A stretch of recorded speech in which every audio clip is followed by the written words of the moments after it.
Você crê que o Senhor tem uma palavra diretiva para o teu coração nesse momento? Vamos abrir a nossa Bíblia lá em Marcos, capítulo 11, versículo 25 e 26, que dizem assim: E quando estiverdes orando, perdoai, se tendes alguma coisa contra alguém, para que vosso Pai, que está nos céus, vos perdoe as vossas ofensas. E o 26 vai nos dizer: Mas se vós não perdoares, também vosso Pai que está nos céus vos não perdoarás as vossas ofensas. Olha como o perdão ele é importante, como o perdão ele é crucial. É por isso que nós precisamos inteiramente abrir o nosso coração para Deus, se despir quando estivermos na presença do Senhor. A Bíblia vai nos orientar: e quando estiverdes orando, ou seja, no seu momento devocional com Deus, quando você estiver ali a sós com o Senhor, é para você abrir o seu coração. Nós precisamos levantar orações genuínas e verdadeiras.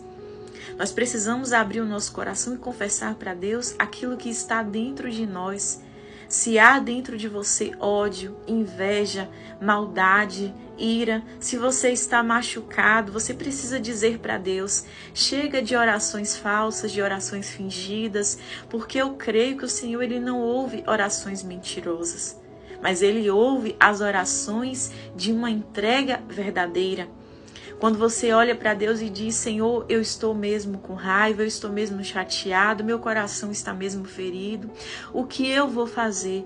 Como eu vou alcançar essa graça para perdoar essa pessoa?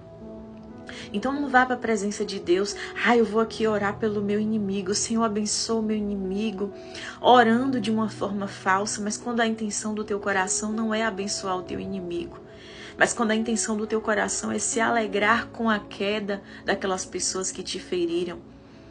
Agora imagine a seguinte situação: você está há algum tempo sentindo algumas coisas, algumas dores, e aí você vai ao consultório médico. Quando o doutor ele começa a te perguntar o que te levou àquela consulta, você diz: doutor, eu estou bem, eu estou ótima.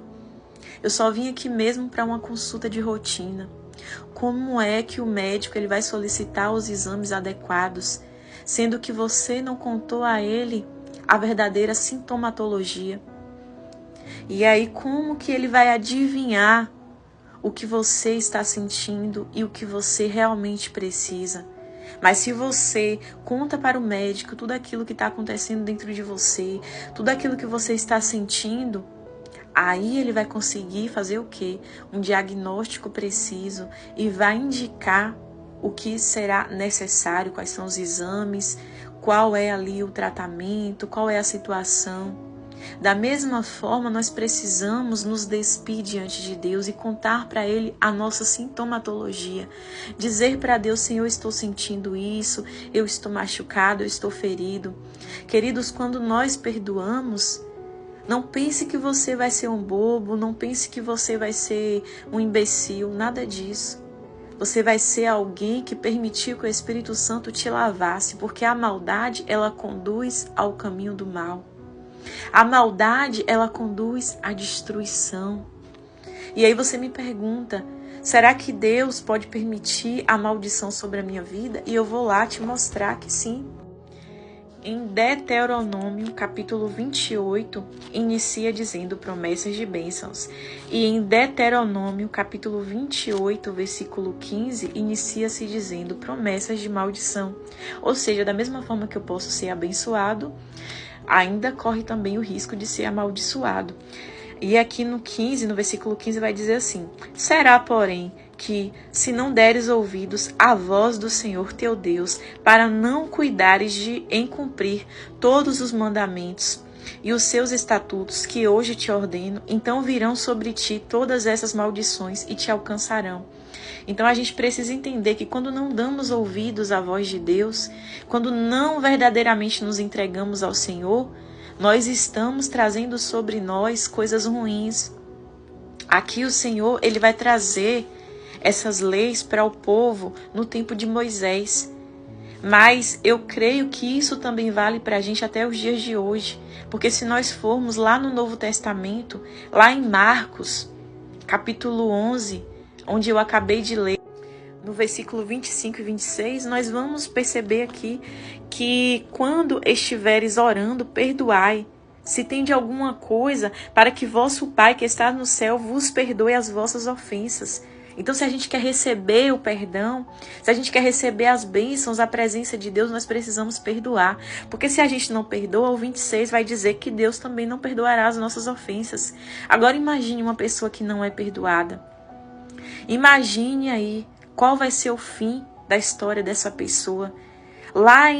Na palavra do Senhor, lá em Mateus, capítulo 18, versículo 32, inicia-se essa parábola, que é a parábola do servo incompassivo. Mas eu vou ler aqui do 32 ao 35 para que vocês possam compreender a importância do perdão. Ela inicia no versículo 21 e vai até o versículo 35. Então o Senhor, chamando-o à sua presença, disse-lhe, esse é o versículo 32, tá? Servo malvado, perdoei-te toda aquela dívida, porque me suplicastes. Não devias tu igualmente ter compaixão do teu companheiro, como eu também tive misericórdia de ti? Olha só. Assim vos fará também meu Pai Celestial, se de coração não perdoares cada um a seu irmão as suas ofensas. Queridos, a gente precisa perdoar do coração as ofensas. E aqui a palavra vai nos mostrar a importância desse perdão.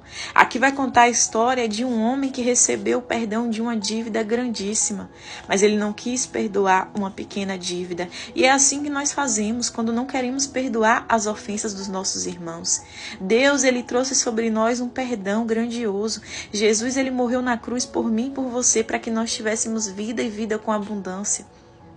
Jesus, ele se entregou e ele nos perdoou dos nossos pecados. Será que você consegue se lembrar quantas coisas Deus já te perdoou? Quanta misericórdia Deus teve sobre a tua vida e você não consegue perdoar uma pequena coisa que o teu irmão hoje te faz? Eu tenho entendido a importância de perdoarmos uns aos outros, porque relacionamento é isso. Nós vamos ferir uns aos outros, seja porque a pessoa nos feriu porque quis, ou talvez porque não quis, ou até mesmo a gente às vezes acha que é uma coisa, às vezes a gente julga as intenções das pessoas, e quando a gente vai entender, não era nada daquilo. Porque o inimigo, ele fica lançando setas, dardos inflamados para ir nas nossas feridas. Sabe aqueles lugares de rejeição, de abandono que nós às vezes temos dentro de nós, aquela criança assustada dentro de nós? Pois essas coisas não tratadas, elas se tornam empecilhos, pecados não confessados, iras ocultas, tudo aquilo que a gente tem jogado debaixo do tapete vai contribuir para que o inimigo use essas ferramentas para fazer com que nós venhamos pecar uns contra os outros. Às vezes a pessoa que te feriu nem teve a intenção ou nem sabe que te feriu, porque você fez um julgamento. Queridos, a gente só vai enxergar os outros com aquilo que a gente tem no nosso coração. Se o teu coração tá cheio de maldade, tá cheio de amargura, você vai enxergar no outro, sempre vai projetar na outra pessoa coisas ruins, vai achar que a outra pessoa tá com más intenções, que a outra pessoa tá sempre ali para te ferir, aí você vai se colocar no lugar de vítima, vai achar que você é a pessoa boa e a outra pessoa é a pessoa má. Essa é uma das coisas mais erradas da nossa vida. É se colocar no lugar de bonzinho e colocar o outro como vilão. Nós não somos melhores do que ninguém. Ainda que a gente esteja vivendo um avivamento, ainda que a gente esteja vivendo algo extraordinário com Deus, isso não nos faz melhores do que ninguém. A gente precisa entender que assim como o irmão peca, a gente também peca. Assim como o irmão errou, a gente também erra. Então, o perdão que eu quero receber é o perdão que eu preciso liberar. Não é à toa que a palavra do Senhor vai nos dizer o quê? Perdoai as nossas ofensas, assim como nós perdoamos a quem nos tem ofendido. Como é lindo quando nós oramos o Pai Nosso, não é verdade? Mas será que nós estamos vivendo isso na totalidade, na verdade? E eu acho lindo, uma das histórias que mais mexem no meu coração é a história de Jó. Que homem que levantou uma adoração verdadeira, mesmo em meio a todas as adversidades. E tudo aquilo que Jó estava passando, seus amigos não tiveram compaixão por ele. Em vez de vir para poder acalentar, para poder ser um ombro amigo, eles vieram para acusar, para apontar o dedo. E essa é uma das grandes indicativas de que não estamos vivendo um verdadeiro evangelho, é apontar o dedo para os outros. Sabe por quê? Porque o verdadeiro evangelho é ai de mim, não ai de vós. E quando nós estamos machucados, a gente tende a observar os erros dos outros e querer aumentar. E aí começar a apontar, ó, o que aquela pessoa fez, como se fosse uma grande coisa. E aí a gente se esquece do que a gente fez, do que a gente faz, do que a gente já falou. Aí a gente olha para o outro, aquela pessoa ali, ó, vilão. E aí começa a apontar o dedo. E o verdadeiro evangelho não é ai de vós, é ai de mim. Sabe, quando você olha para dentro de você e você diz, Senhor, me perdoa. Quando a gente se enxerga de verdade, quando as escamas caem dos nossos olhos, a gente não tem nem capacidade de levantar o dedo para ninguém. Porque a gente reconhece que nós somos verdadeiramente pecadores. Lembra da passagem do publicano e do fariseu? Pois bem, o publicano ele nem ousava olhar para o céu. Mas aquele fariseu se achando, ai, obrigado que eu não sou igual a esse. É assim que a gente faz quando a gente aponta o dedo para os outros. Ai, obrigado que eu não sou igual a essa pessoa. Sabe quem foi para casa justificado? Foi aquele publicano que nem ousava olhar para o céu porque ele reconhecia que ele era um pecador. E é muito melhor a gente ser reconhecido por Deus do que pelos homens. Porque o que as pessoas pensam a nosso respeito não contribuem para nada. Um dia nós estaremos diante de Deus e apresentaremos tudo aquilo que fizemos aqui na terra, quer seja bem, quer seja mal. Um dia, queridos, essas coisas que as pessoas falam de nós, pensam sobre nós, os dedos apontados, todo o orgulho, toda a soberba, todas as coisas desse mundo, tudo isso vai passar. E vai passar. E a quem a gente deve apresentar a nossa vida é a Deus. As pessoas, por mais que nos amem, por mais que nos queiram bem, não vão poder mudar aquilo que a gente viveu diante de Deus. Porque quem nos conhece na totalidade é o Senhor. Então a gente precisa levantar para Deus um altar verdadeiro, um altar genuíno. Sabe a oração que Deus ouve? A oração sincera, a oração verdadeira. Então, olha só o que a palavra do Senhor vai nos dizer lá em Jó, capítulo 42, versículo 11. Depois que Jó orou pelos seus amigos, o Senhor lhe trouxe restauração e lhe deu em dobro tudo o que tinha antes. Olha o que aconteceu depois que Jó orou pelos seus amigos, aqueles amigos que apontavam o dedo para ele, sabe? Depois que ele orou por esses amigos, o Senhor lhe trouxe restauração e lhe deu tudo o que tinha em dobro. E essa oração ela foi verdadeira, porque foi uma oração que Deus ouviu. Não foi uma oração falsa. Eu tô com mágoa, mas eu vou fingir aqui para Deus. Eu vou orar, Senhor, abençoa os meus inimigos. Aquela pessoa tá fazendo isso e aquilo. Não. Foi uma oração sincera, foi uma oração verdadeira.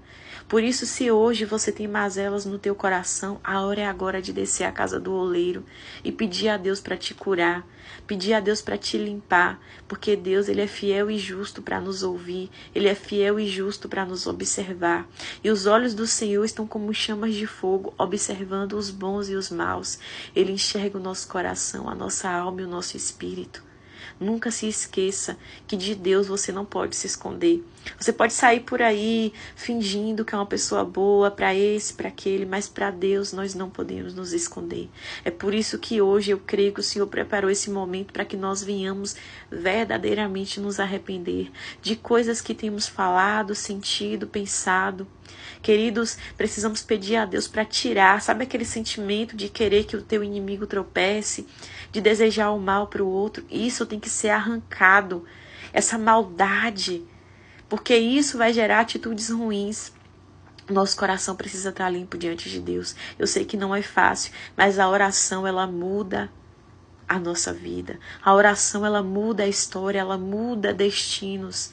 Então ore tão somente ao Senhor. Esqueça a vida dos outros. Pare de apontar o dedo se esse se veste assim, se aquele se veste daquele jeito, se usa batom vermelho, se usa batom azul, se o batom é claro, se o batom é escuro. Não fique observando a vida dos outros. Observe a sua vida. Esse adora desse jeito. Não importa.